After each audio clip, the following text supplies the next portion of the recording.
Welcome to Leaders of Tomorrow, India's only daily enabling platform for small businesses. Over the past 7 years, we've understood what matters most to you, the entrepreneur. And in year 8, we're taking head-on 2 of your most pressing concerns, that are funding and mentoring. Tonight on the show, 2 the influencer conversations. First up is with Intel. On the other side of a break, game is in focus.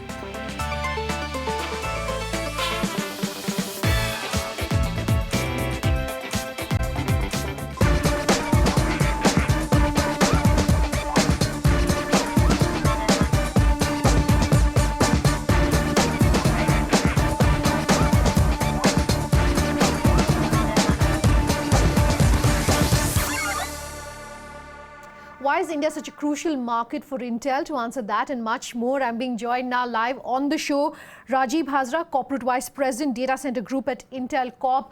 Rajeeb, good having you joining us tonight here on the Leaders of Tomorrow, talking directly to small businesses, helping them understand really why you're so excited about the domestic market, why you're so excited when it comes to the SMB and the SME piece here. Let me start tonight's conversation by talking to you about why, Intel feels that India is such a key market, particularly when it comes to the data piece. It's good to be here. Thank you for having me. The world's, it's a tremendously exciting time for data-centric technologies right now. With the explosion of data, with so many problems that can be solved by data and analytics, and the proliferation of new services for all of humanity, it's just an unprecedented time of change.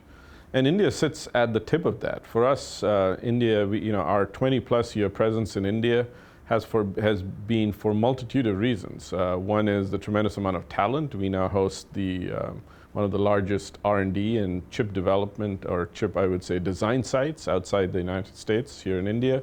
But perhaps more importantly, the Indian market and its very dynamic nature, whether it's adoption of mobile technologies, digital services, the innovations in everything from payment systems to entertainment to transportation.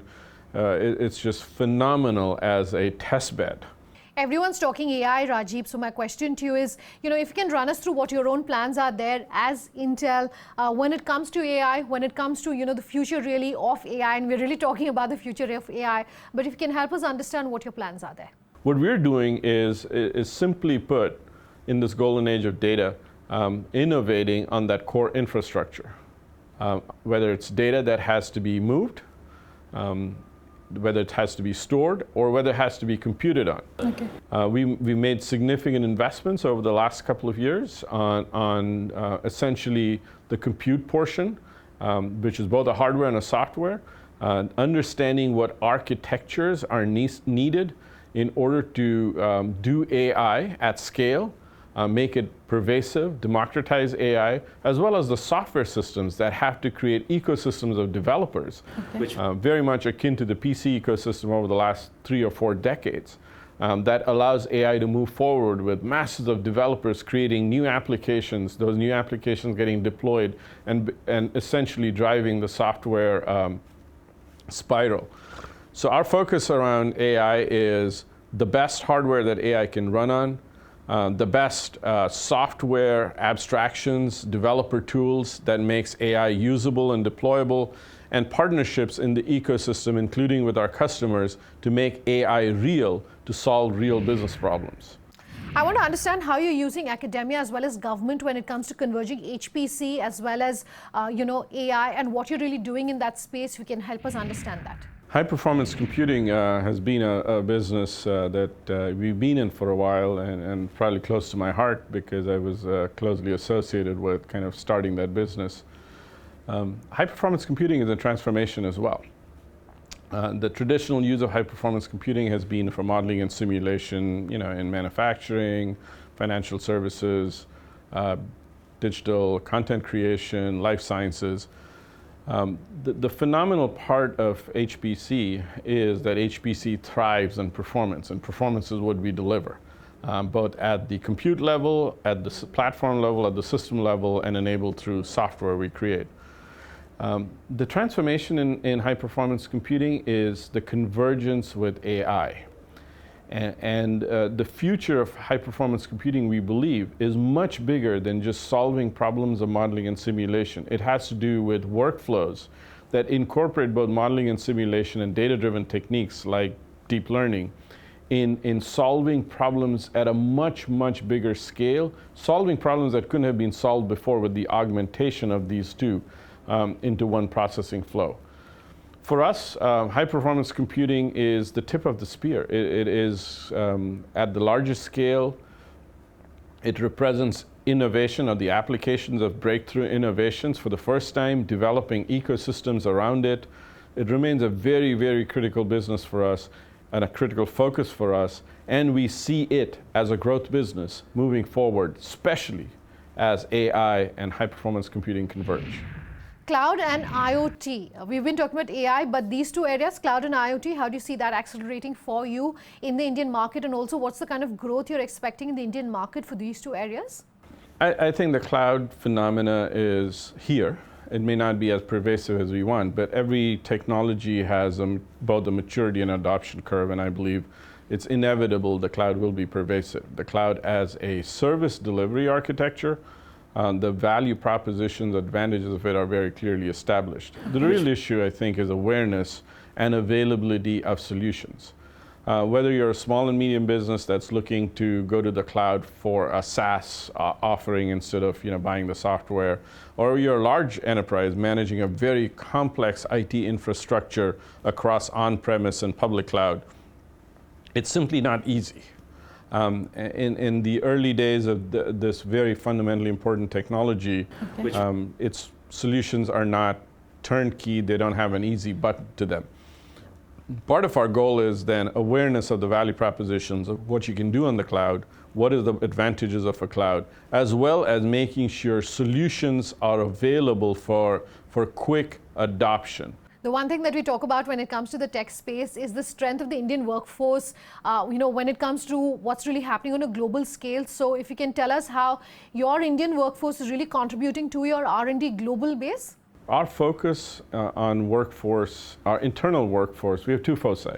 One is, what do we do with our internal workforce as we bring our capabilities and improve our capabilities in this golden age of data? And the second is perhaps as important, if not more, is what are we doing in the ecosystem to drive the workforce towards the areas where they're going to be needed in the coming years. On the first one, it's our core bread and butter, right? Learning new architectures, learning new methods of silicon design, learning new architectural techniques around software.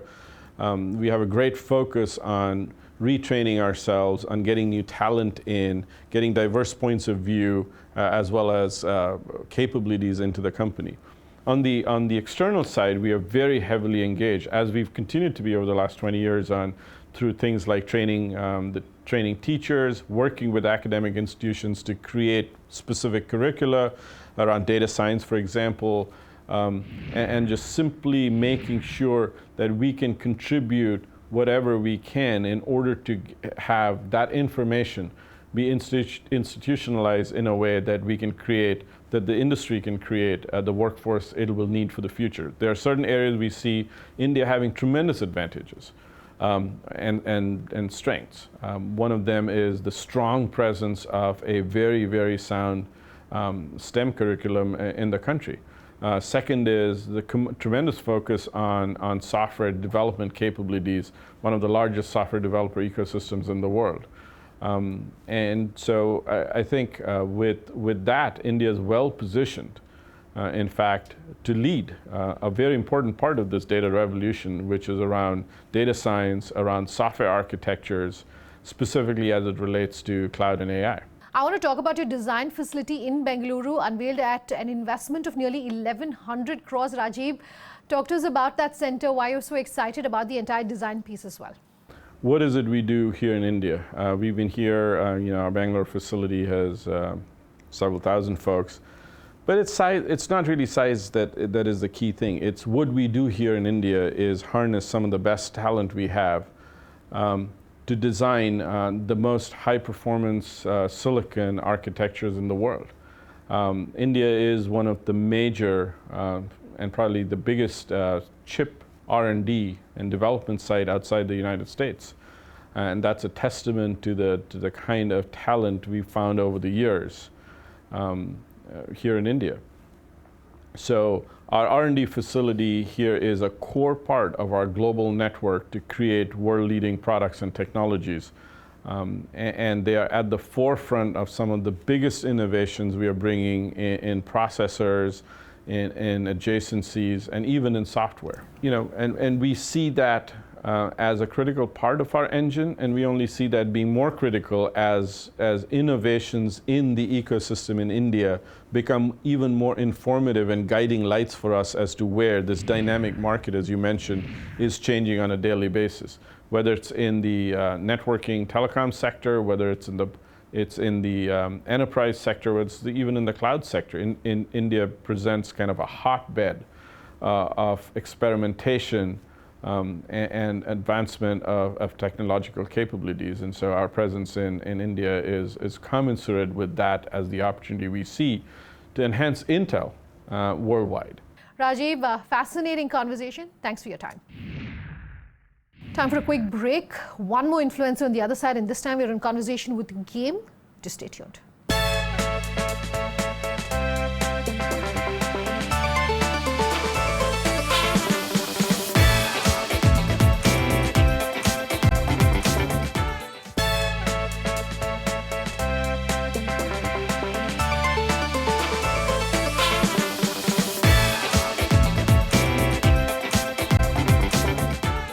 Welcome back. Our second influencer conversation tonight is with Game.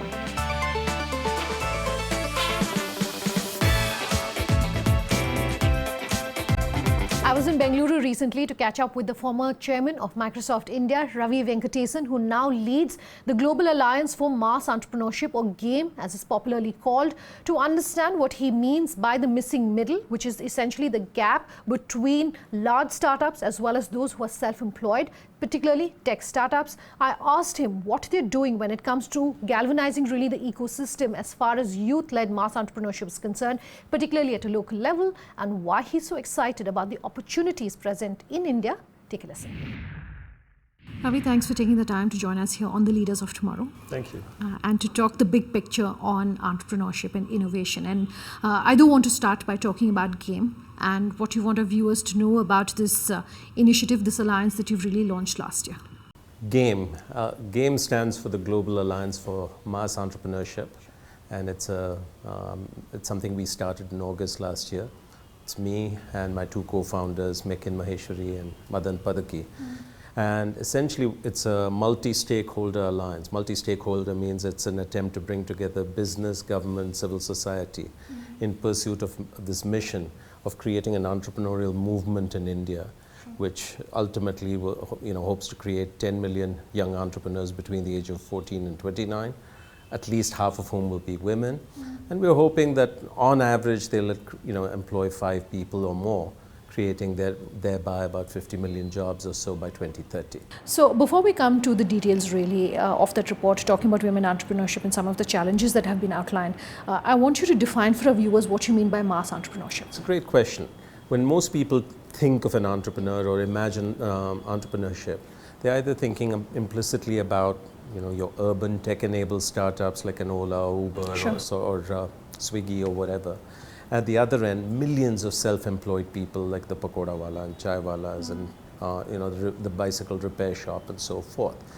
These people are not strictly entrepreneurs. They are what are called necessity entrepreneurs. They do what they do essentially to feed themselves. Sure.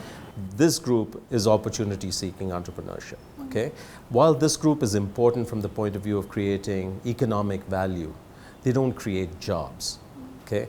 Ultimately, what creates jobs are millions of small, modest enterprises which are using local inputs or selling locally, and it can be the beauty salon, the kirana shop, the tea stall, etc. Very ordinary businesses that may employ a few people.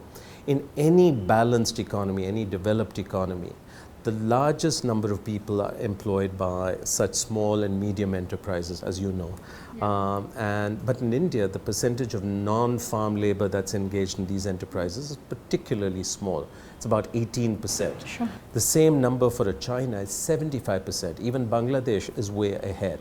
So we see that when we talk about the jobs crisis in India, stimulating lots more of these kinds of businesses, these kinds of entrepreneurs, is a huge part of the solution.